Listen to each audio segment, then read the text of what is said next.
Eto, mainit na balita. Ngayong Pilipinas na ang confirmed na magho-host sa bagong edisyon ng FIBA Women's Asia Cup 2027. Marami tuloy ang nagtatanong, may mga players nga ba tayong pwedeng makipagsabayan sa mga teams sa Asia? Bakit nga ba sa bansang sobrang kinahuhumalingan ang larong basketball ay wala masyadong nanonood at tumatangkilik sa ating women's team ng Pilipinas? Tara, alamin natin ang 4 na dahilan kung bakit nga ba. Pero bago yan, like and subscribe lang mga kabady para sa latest basketball news and highlights. Sa bansang ang basketball ay parang relihiyon na. Isang tanong ang hindi may iwasan.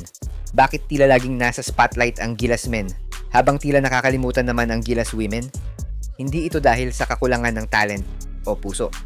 Sa totoo lang, ang Gilas women ay isa sa mga pinaka-consistent na national teams sa buong Southeast Asia at nagagawa pa nilang sumabay sa mga Asian powerhouses sa kabila ng kakulangan sa suporta.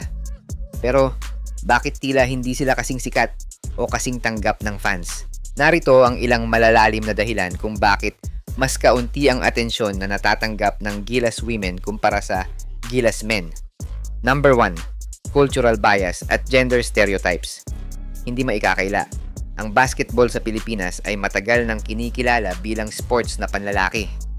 Mula pa pagkabata, mas nabibigyan ng oportunidad ang mga batang lalaki na maglaro at sumabak sa liga. Kapag babae ang nagbabasketball, madalas ay pang-PE lang ang tingin o kaya'y nagugulat ang mga tao kung seryoso talaga siya sa sport.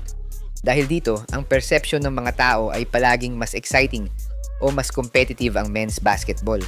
Hindi ito lantarang diskriminasyon, pero deeply rooted sa kultura. Ang mga idol sa basketball ng kabataan ay laging lalaki.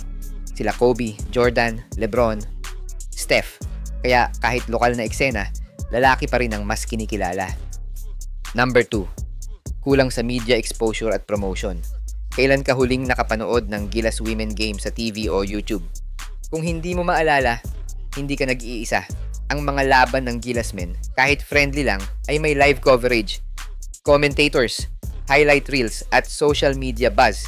Minsan pa nga ay may pre-game show, halftime breakdown at player interviews. Samantalang ang Gilas women, madalas kailangan mo pang maghanap ng live stream sa obscure Facebook page o FIBA feed. Wala masyadong content tungkol sa kanilang journey, training camp o off-court stories. Walang narrative, walang hype, kaya walang emotional investment mula sa masa. Number 3. Walang pro league na katulad ng PBA. Sa mga lalaki, may PBA, may MPBL, may palarong pambansa na grabe makahatak sa men's basketball. Hindi lang yan, may viral clips pa mula sa ligang labas. In short, may career path at may exposure na agad kahit amateur pa lang. Pero para sa mga kababaihan, walang local pro league na matibay na stepping stone patungong Gilas. Karamihan sa Gilas women ay galing lang sa collegiate level. Tapos kung may opportunity abroad, lilipad.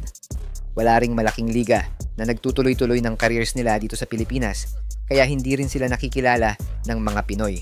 Ang mga players tulad ni Vanessa De Jesus, Sumaya Sugapong o Jack Animam, world-class talents na sila, ay hindi kilala ng casual fan dahil wala sila sa local sports ecosystem na pinapanood ng karamihan. Ang tanong na lang siguro ngayon, kailan kaya magkakaroon ng panahon na ang mga kababaihan sa basketball ay hindi lang alternative viewing kundi main attraction din?